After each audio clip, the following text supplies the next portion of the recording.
we're going to be talking about wisdom and wisdom keys, and I'm going to be sharing some ideas from this book. It's called Wisdom Keys in Words. If you look at the book, you can see a key. And what is a key? A key is simply something that gives you access, something that allows you to move from where you are to perhaps a better place, or perhaps something that allows you to move from a place that is not comfortable to somewhere that is a little bit more comfortable. So a key is really for access. If you have the key to a door, you can open the door and move forward. Now imagine that you came to see me and I met you on the driveway, and just before you got to the door, I met you outside and I had a bunch of keys. And I said to you, listen, I want to go out, but I'm going to be back. I give you the key to the front door and I say, well, listen, go inside and make yourself at home, make yourself comfortable. And I leave. Now, you could walk up to the door and open the front door and then you would be in the lobby. Now, if you were standing in the lobby, you would be confined to just that lobby because all the other doors are perhaps locked and you don't have the key. So you see, a key is really what we need. And there are various keys to life. You know, there are keys, they say keys of success or keys for happiness and wealth and health and various areas or categories of life. And what we have to do every single time is continue to find the right keys. Because the more keys we find, the more we unlock all the doors to all the treasures of life. And so what I want to do is share with you one wisdom key. And I'll just also expand on it by showing perhaps how you can use this, but also what it means. These are very short words. They're not very long. I'm going to start with the second wisdom key in the first chapter. Now, the first chapter begins on page 9. And I'm going to be sharing from page 10. Now, this says, investing in yourself requires time, energy, and money. But this investment provides a much greater return than any other. Very simple, very profound. That's the one I just read. Very simple, very profound. Now, what does that mean? Let's begin with investing. All of us are born investors. Unfortunately, some of us do it intentionally and some don't realize that we are investors. You have time. Every day you have 24 hours and you invest your time for something else you want. Now think about this. Even in an intimate relationship between a man and a woman, both have to invest time. And the level of their intimacy really is based on the level of their investment of time. In a company, you're compensated based on the level of value you create in the time you invest. Health, well-being is based on your investment in time in study, but also eating the right food and exercising. So we're all investors. It's not just about money, it's about time, because time is the first currency. Time is what we call the raw material of life. It all begins with time. Now you are a company. You've got to see yourself as a company. And every company requires investments and investors, and therefore you are your first investor. Now that quote simply says, you've got to invest in yourself first. Now Warren Buffett is viewed and recognized as probably the most successful investor of the 21st century. He's the second wealthiest man in the world as well. But one of the things he said was that investing in yourself is the best investment you can make, because no one can run up a huge deficit on it, no one can tax it, but also he pays a return, much greater return. And that is very true. Think about this. Do you know that everything you have in your life is a result of your thinking?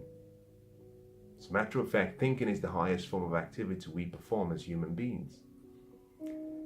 And William James said that As a man thinks in his heart, so is he. Now, obviously, that's an extract from Solomon's teachings, but doesn't really matter. And whether you think you can do something or you think you can't do something, in both cases, you're right. Everything begins in your thoughts, in your mind. Look around you wherever you are now. Now look around. I can see books here where I'm at, and all of those books began as an idea in someone's mind. I see desks and I see chairs and I see lights, and this all started from someone's mind. So everything you have in your life began in your mind. You created those. Now you've got to see yourself as a farmer, and every farmer understands that after a harvest, he or she has to be intelligent enough to realize that a portion of the harvest must be taken back as seed corn to put back in the ground for the next season. Therefore, in the same way, every day you've got to take out a portion of your day to invest in your mind. Now let me go back to this quote and I'll tell you what it says. It says, investing in yourself requires time. Yes, you're going to have to invest some of your time. Most people are more comfortable with entertainment, not because there's anything wrong with that. You know, we work very hard. After a long day's work, we come back and we're tired. We just need some distraction. But there's a ratio called the entertainment to the education ratio. You've got to strike in whatever way you want some balance. You need education, and that requires time.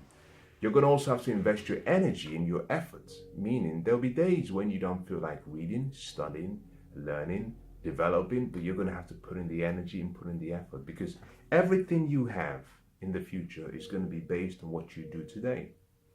As you're listening to this is a good example of you investing your time, your energy, and your efforts. What you're trying to do is develop and pick up some understanding. That's the key there, understanding, because understanding is what leads to wisdom. But every investment must pass the test. The test is, what's the return on the investment? What is the return on the investment? I'm of the opinion that you have to be disciplined, you have to be focused, you have to be decisive, you have to know exactly what you want. And then you must channel your energy, resources, time towards activities that help you achieve those outcomes you want. And if you do that consistently and you do that with focus, I believe you can achieve it. So I'm always of the opinion that one of the questions you should always ask yourself is, what's the return of my investment? Because time is life. So whenever you invest in yourself, don't just read. Read with a purpose. Read for understanding, but also read to help you create the changes you need in your life. And by doing that, what you find is that you will start to develop a level of return, because now you're asking the question, what's the return for me? And so, for example, when I read a book, I talk about this in one of my books, Unstoppable. Let me see if I can just grab this book. I want to share something with you from this book. It's called Unstoppable. It's your path to your guide to wealth, prosperity, and financial freedom. And in a section in the book, I talk about on page 101, your time's value. Can you see that? Can you see that? Your time's value.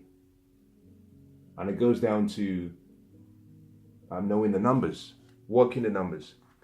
And here I talk about the value of your time. And I give an example here how you've got to have a picture of what you believe you're worth. Let's assume you earn £25,000. I'm digressing a little bit, so that's okay. Let's assume you earn £25,000 now on a job, but your aspiration perhaps is to earn more than that. Let's just assume. Let's assume that you probably want to earn £50,000. Now, £25,000, your hourly rate, if you assume 2,000 work hours, is £12.50. Now you want to double that to £25 per hour. So I give examples. I said, this is what you have to do. You've got to start acting like that person you want to become, but also you've got to start doing activities that are no less than £25 per hour. And anything below that, you've got to find a way to get it done using leverage. Delegate it, use other people's experience, other people's time. But I also share an example of, okay, how you can, if you want to make £1 million in a year, £1 million in a year, assuming 2,000 work hours, is simply £500 an hour. So every hour, whatever you invest your time doing during that hour, your question should be, this is working hours, your question should be, is this worth £500? So here in the book, the reason I'm talking about this is here in the book, I say, for those who have read the book up until page 102, now you have that picture in your mind about what you have to do. What you must focus on next is this. I said, if £1 million is your target, then for the remaining chapters of the book, for every hour you read, ask yourself, how can I extract £500 worth of wisdom or information from the book? Now that is how you get a return on your time. The point I was making by using this and bringing this as a reference is simply to say this. As you invest your time, invest it purposefully and also invest it intelligently, but also invest it with a return in mind. So if you spend an hour, ask yourself at the end of that hour, what will be the outcome? But it's even more important that you know the outcome before you start the activity. So let me conclude what we started with, which was quote number 2 on page number 10. Investing in yourself requires time, energy, and money. But this investment provides a much greater return than any other. So you are the best soil for your seed. Invest in yourself and watch how your life changes before your eyes. Now, I hope that's been useful. I'll summarize by making a statement. Understand that there is a difference between seed. You're like a soil.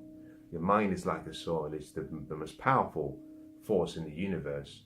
But what you put in the mind has to be good. So when you're investing in your mind, just make sure that you're not, feeding your mind with mental candy. You've got to be feeding the mind with good mental food, meaning positive thoughts, positive feelings, empowering thoughts and feelings, things that can help you become more, have more, and do more. Things that can push you towards the direction of your goals, and stay away from a lot of the sensational news and entertainment that doesn't really edify you. I call that junk. Now, there's nothing wrong with junk, but in proportion. What you want to do is be healthy and keep your mind healthy. Hope that's been useful. I wish you the best.